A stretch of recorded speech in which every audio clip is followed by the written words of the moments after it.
Welcome to the Rise to the Challenge podcast. Joining me today, he's a singer and songwriter. It's Dylan Lafave. How are you doing today, Dylan? Hi, I'm doing well. How are you?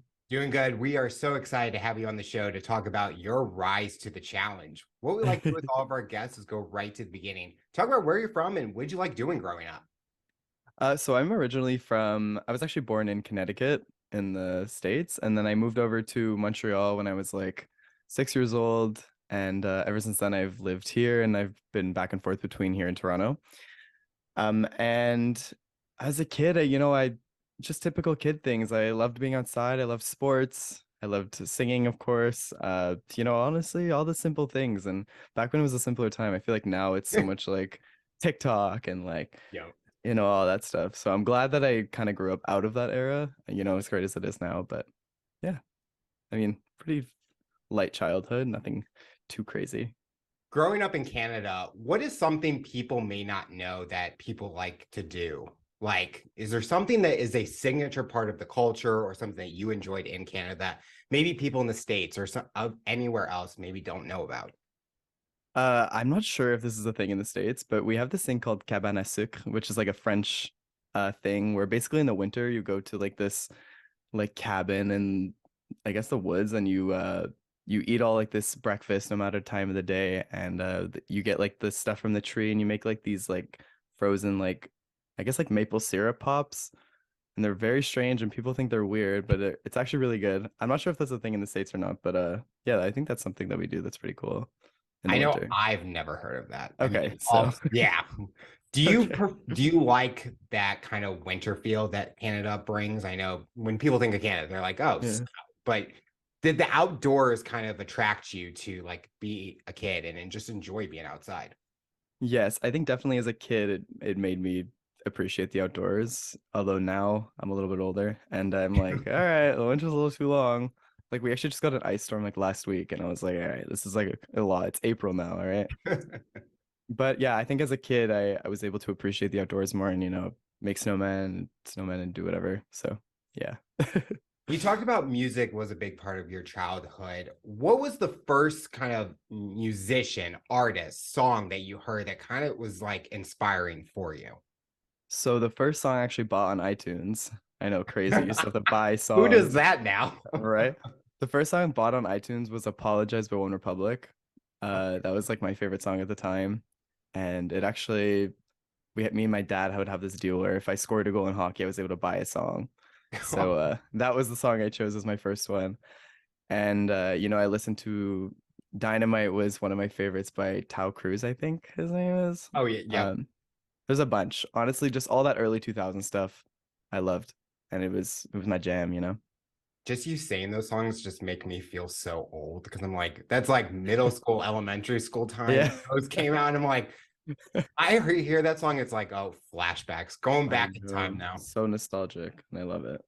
Was that something that you and your dad kind of bonded over? Was kind of music, or he was just doing that to kind of wanted you to be excited about interests that you enjoyed? I'm not sure if it was much of an agreement on like the music. I think it was more of like he really wanted me to score because he was my hockey coach. So he always wanted me to, be the best, I guess. But so he's like, score and all, but you can buy a song. So it was like a mutual agreement. And it definitely was a bonding moment for us because I was able to get what I loved and him too. And I loved hockey as well. Don't get me wrong. But yeah. Playing sports, what did it teach you about yourself? Oh my. It taught me a lot. It taught me how little things like getting injured a little bit. You don't necessarily need to freak out all the time because you're always getting injured playing, especially hockey. I feel like I was always getting these little injuries and I'd freak out. But my dad taught me to be tough. And I feel like now I've been able to move and use that in my real life with other things, not even physical, just mentally as well. And I think it's taught me a great lesson to be strong no matter what. And also being able to play on a team that helped me a lot with like group projects and whatnot. Was that something you kind of lacked in? Was that mental toughness, physical toughness, emotional toughness growing up? Well, I started playing hockey when I was like 5, so I feel like I never really was able to even live those experiences without I just kind of like grew up into it and now realizing like some people who don't necessarily have that. I'm like, oh, it's like such a normal thing, but it's not for everybody. So I've been able to realize that for sure. I think a lot of people probably have to be put in those situations to really know, do they have it in them? Because you No, can say, exactly. Yeah. I'm tough. Well, yeah, but you can say that, but you're not really. I think people, even when they go to the gym, they think, oh, because I'm lifting all these weights. Yeah, that's physical toughness. But when Yeah, you're really exactly. in that emotional aspect, that's the true toughness, I would say. Mhm.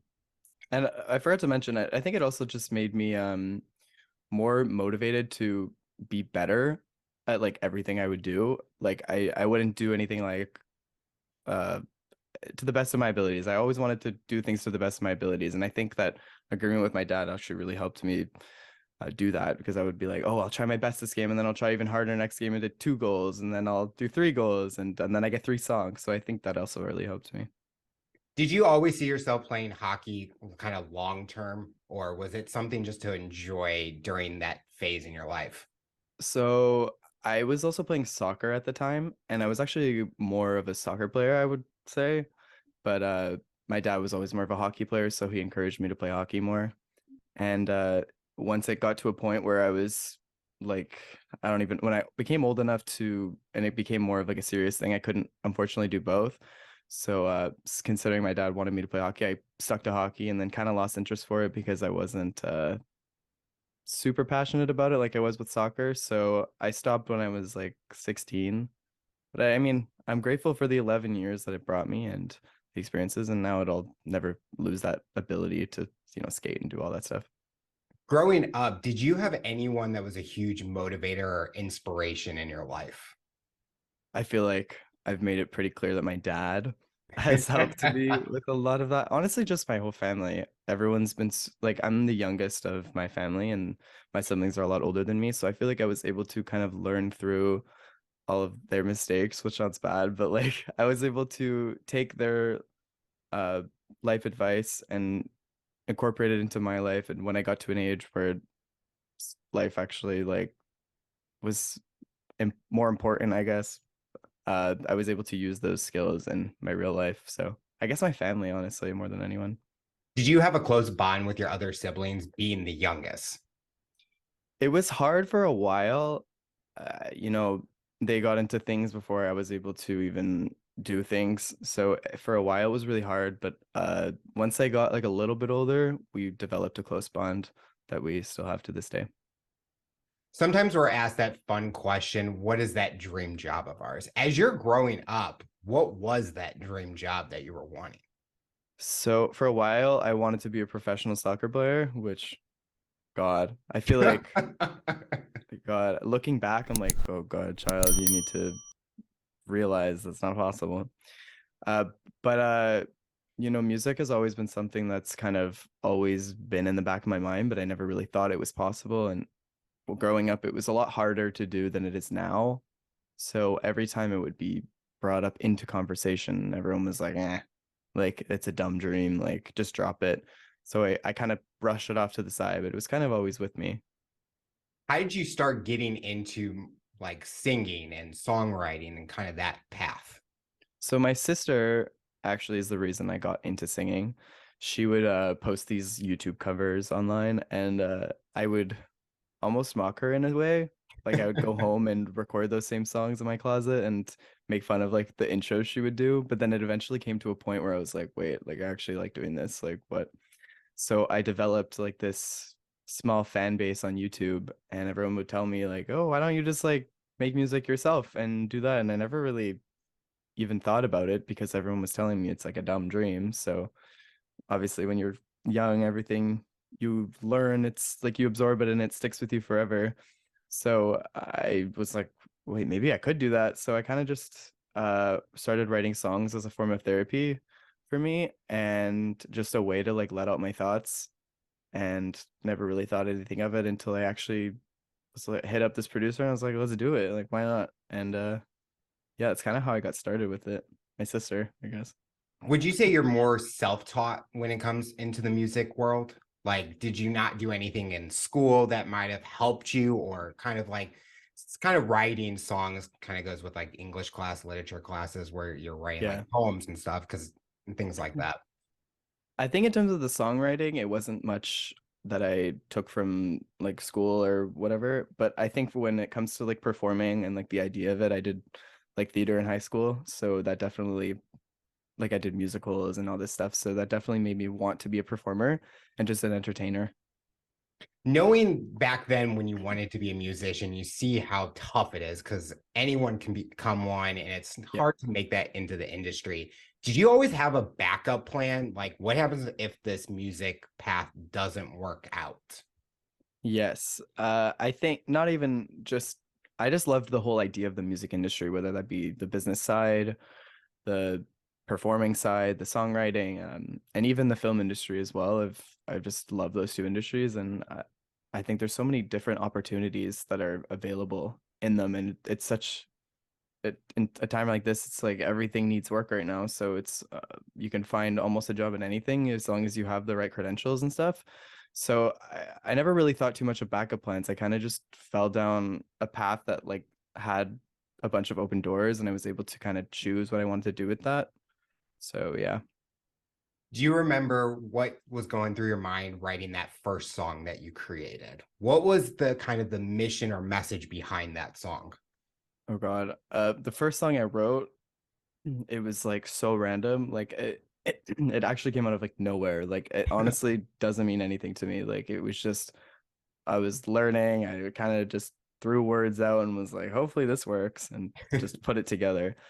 Uh, but I think the first song that actually meant something to me, it is a song of mine called Untold Secrets, and it's I never really knew what it meant to me until like literally like last summer, and I wrote it like 2019. So it took me a while to actually come to terms with the fact that like this is what it means to you, like hello.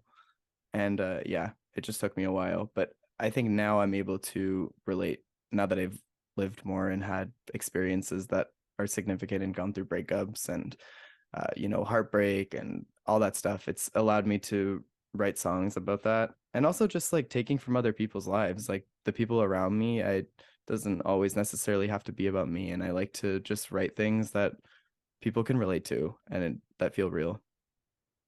Going more in details about writing songs that mean something to you or what it can affect to other people.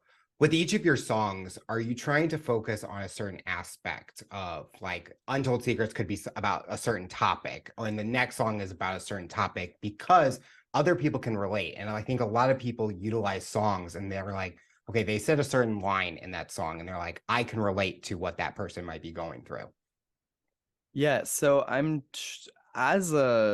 make this music world, and I'm trying to develop this story that's like kind of like it's like a breakup, but it's like the ways of ways people cope with it. And what I've been trying to do with the music is kind of making an album, well, yeah, developing an album where everyone can relate to at least one of the songs or one of the lyrics, and it's kind of just like everywhere, and like everyone can relate in their own way. And I've always loved like being able to relate to a song, so I know like how it feels, and I just want people to have that same feeling that I would get. So I'm really trying to put these songs so they're as similar as possible, but also as different as possible, if you know what I mean, so that everyone can have their song, that they're like, oh, that's the one I relate to. Out of all your songs, which one has had the biggest impact in your life?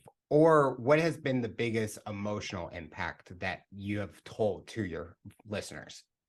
So Untold Secrets was definitely the song that's probably it even still does mean the most to me. Yeah, it means a lot to me, and it means a lot to a lot of other people, which I was never expecting, the messages that I receive, and it honestly just makes it all feel worth it. What was that untold secret? So the Untold Secret, the big wah wah secret, was when I wrote the song initially, it was I guess it was 2020. I said 2019, but I guess it was 2020 because it was when the pandemic started, and it served as like this like feeling of being like stuck inside and not being able to be with anyone and feeling lost in your own thoughts and all this, all that. And I scrapped the song for a while because I was like, this is stupid. Like, I can't even record the song, so I might as well just get rid of it. And when it came back to when I was developing this album, I came back to it and I was like, wait, I forgot about this song. And then I started writing it again.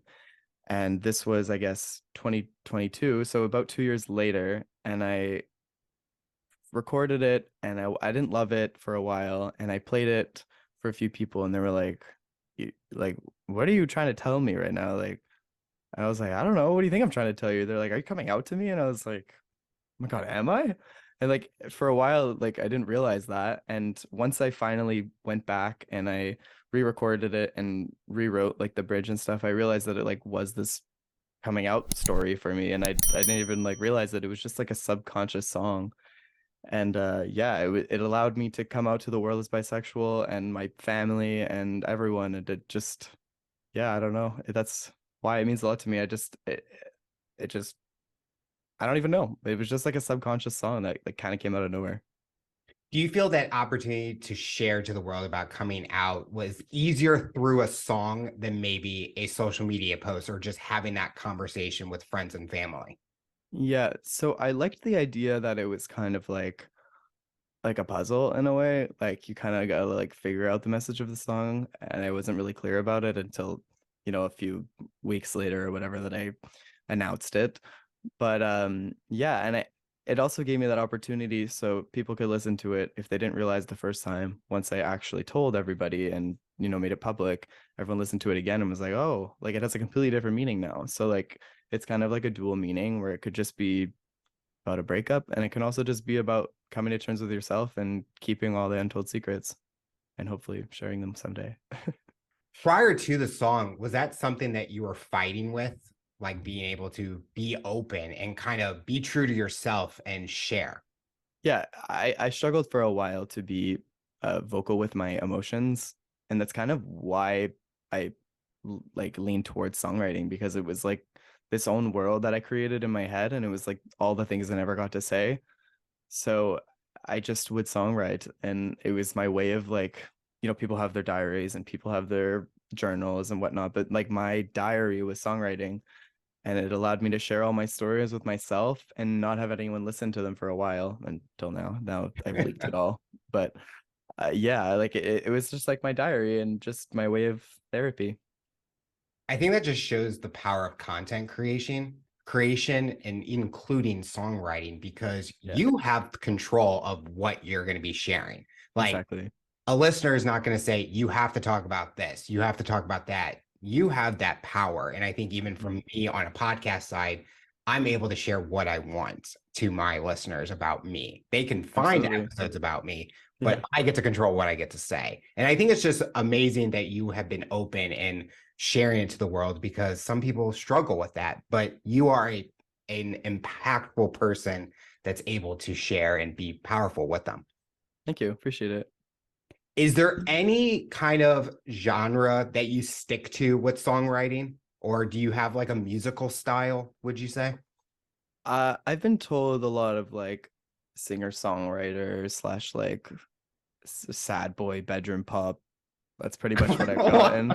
I know I there's so many. I honestly don't stick to a genre, and especially with like the stuff that I'm recording now, it's like so different than what I've recorded. So I'm really messing around right now trying to figure out what I want my sound to be. Is there any influencers in songwriting, like in the music world, that you kind of get inspiration from? Do they have that kind of beats or lyrics or Yeah, so some of my favorite artists like that I look up to are like Jeremy Zucker. I love his writing style and I love his honest lyrics, and I think that's really where I've gotten a lot of my inspiration from. And singers like even I'm not sure if you know who Tate McRae is. She's got some great songwriting skills that I've been able to listen to and get inspiration from. And I think those two are really just. And also, I would say those two kind of like represent the genre I'm kind of going for. So yeah, I think the best part is no singer sticks with one genre. I mean, yeah, look what they said about Taylor Swift. She's country, but now she comes out with pop songs. So I exactly. think you are basically creating your own path. And if Yeah, you switch to rock or pop or whatever, it's your music. You're allowed to do it. exactly. How hard has it been to kind of make it a career? Obviously, streamer, well, we kind of talked about earlier where buying on iTunes, no one really does that much, but it's the power of streaming on like Spotify and those kind of places. Has it been a challenge for you to kind of make it a career path? Yes, it's definitely not an easy industry to come out of nowhere with. For a while it was like the only way you can do this is if you have a major record label and you sign this label, and then they send your song to radio, and if it flops then you're a flop, and if it doesn't then you make it. So it was very just like hit or miss, and it was you're either Taylor Swift or you're nobody for a while. And now there's so many new opportunities and people can do it like independently, and you don't need the support of a label and you don't need all that. And there's pros and cons to that, right? Because for a while it was almost, I want to say, less competitive, because the only people that could do it were the people who were super passionate and the people Yep. who got those opportunities. Whereas now it's like everybody can do it. So, and even with TikTok and stuff, like even mainstream artists from 5 years ago are struggling to have songs that do well because of, TikTok has almost taken over the music industry essentially. And the way to get a hit song is if you have a TikTok song now, right? So I think now it's just there's so much competition that it makes it hard. And as good as it is, and I'm so happy that everyone's able to do it, at the same time it's really hard to quote unquote make it in the industry. During this time, as you say, it's hard to make it in this industry. Are you working on ways to kind of develop in different areas or kind of having that next chapters to kind of really branch out? So I've gotten really lucky where I've been able, before ever like TikTok took over the world and before everything took over the world, I have a following on YouTube and I have a following on Instagram. And so I think social media is so important when it comes to anything music, because it's kind of like the only way to promote it now, because people don't Yep. really send songs to radio anymore. Radio wasn't as big as it was I don't know, 15 years ago, right? So now it's really just social media driven. And I've also been able to do some other opportunities which can't really speak about, so, but on the acting side, that I'm slowly working on now. And hopefully, that brings more attention to everything. But yeah, I've been trying to really just work on the social medias. What do you feel that you need to do to like increase that social media following to kind of get those numbers up higher on streaming downloads and things like that? So, being authentic, I think, is just so important. People don't really realize that. Like, they're like, oh, just being authentic. But it's like actually really important. And people want to see more of your life. They don't only want to see your promotion for music. Like, they want to see what you're doing every day. They want to see, when you're having fun on the weekend with your friends. They want to see all that. They want to be like, that feels like they're a part of your life. And that to me has been like the best way I've been able to build this, like, I really like to call it a fan base, but a fan base, and people who, answering their messages and, just having conversations with them. It's like they're real people. They're not just like people listening to you. Like you're no different than them. You're not like God compared to them, and for some people it may be like that, but I always try to like find a way to like relate to them. And yeah, I love that you mentioned about the authenticity because people connect to people if they are real exactly. showcasing their lives. Like I mean, yeah, I could watch a celebrity on Instagram and be like, cool, but is that all you do? Like you Exactly. only promote with your like friendships that you have and kind of gaining that following. Have you noticed the real friendships grown within your friends group, or have you kind of had that they only want to be a part of your life because you have that following or that clout culture, would you say? So I try not to tell people, and I try not to like mention it. A lot of the time it's people finding out, but I really haven't noticed people are only friends with me because of, the clout, I guess. Uh, but yeah, no, I haven't really noticed that, thankfully. Maybe there are some people who are only friends with me because I have some amount of followers, but I really hope not. I No, think my that's friends are. Yeah, I mean, it's so true because you want the real people, and I think it goes back to Yeah, authenticity. Like, are yeah. they really going to be your friends? Are they going to be if you're going through something major?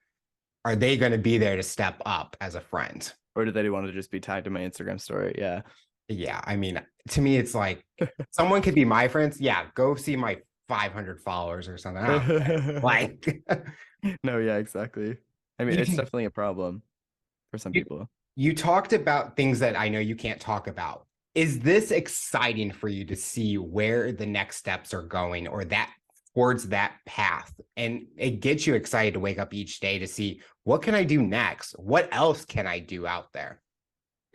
Yeah, I think it's very exciting to know or not know what's gonna happen, and I'm always like getting these new ideas of what I want to do and try and branch out on, and some of them fail miserably, but some of them work out, and that's part of life. It's trial and error, and that's what I'm doing right now, trying to figure out what I want to do. As we start closing this interview, sometimes our listeners love to learn more about the individual that we're interviewing. What are some things that you enjoy doing when you're not creating music nowadays? So like I've said multiple times, I love to hang out with my friends, just go out, have fun. I love to play video games. That's one of my guilty pleasures. I love to travel. Traveling is probably the biggest thing for me. I love seeing other places in the world. I love being able to immerse myself in other cultures. And yeah, honestly, I'm a pretty simple person. I like sports too, but it's more of a hobby now than ever before. So yeah, I'm pretty easygoing. I like to just hang out with my family, my friends, travel, make music. What's that dream location on your bucket list? Oh my God, there's so many. Right now, I would say probably like Japan Okay. or like Thailand or something like that. Somewhere in Asia. I definitely want to do an Asia trip at some point soon. Has that been like a location that the culture is so power like you learn so much because it's different than here in North America, but it's so fascinating to see pictures or videos, but you just want to immerse yourself in that culture. Yeah, absolutely. It's crazy to me that like in this place that's, it's far, but it's not like that far. Like we're all still human, right? It's like so different and there's so many different ways of life and it interests me and I'd love to just be there and see how they live versus how we live here and yeah. Do you have any goals for yourself that you're hoping to set in the next few years? I'd like to release an album. That's kind of I'm hoping I'm not so hard on myself and hoping I can just come to an agreement with myself that like these songs work and I don't just scrap them all because I tend to do that a lot. I'd love to hopefully get a dog. I know it's a little, but I'd love to do that. I'd love to start my own record label and hopefully help some up and coming artists to have their own platform and have uh that voice that a lot of people would like to have. That's one of my biggest dreams in these next few years to start doing that, start their own label and stuff. I want to talk about two of the things you just mentioned, starting the album, getting more involved in the music industry. With maybe not having that education within like the music industry, do you feel that you have gained an advantage being involved in music, that you really can understand it from an artist perspective that can help you reach those goals? When some people that are listening, they might feel that maybe I should go to school, but also I want to be involved in it like internship style because that's where they learn the best. Yes, absolutely. So I love that I've been able to, develop this idea of what the world is like, and I've seen record label contracts, I've seen all this stuff, and I feel like I'm able to build this world that is good for both sides of it, for the business side, but also the artist side. And I think it's so important that artists have their vision because at the end of the day, they're the ones that are being promoted everywhere, right? Like Yep. labels have so much power, and I think the artist should have more power than the labels. I don't think it really makes sense. Like I'm the one singing, I'm the one writing. Why do you have all the power over me? Like it makes no sense.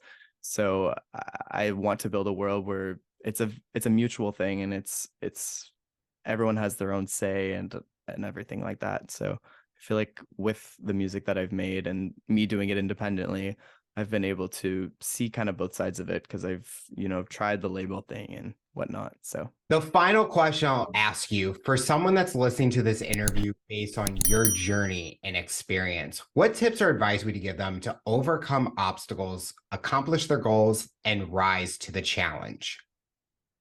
I would say just go for it. Just if there's that thing you're considering and there's that thing that you're like not so sure about, it's worth the risk if you are passionate about it. Go for it. Why not?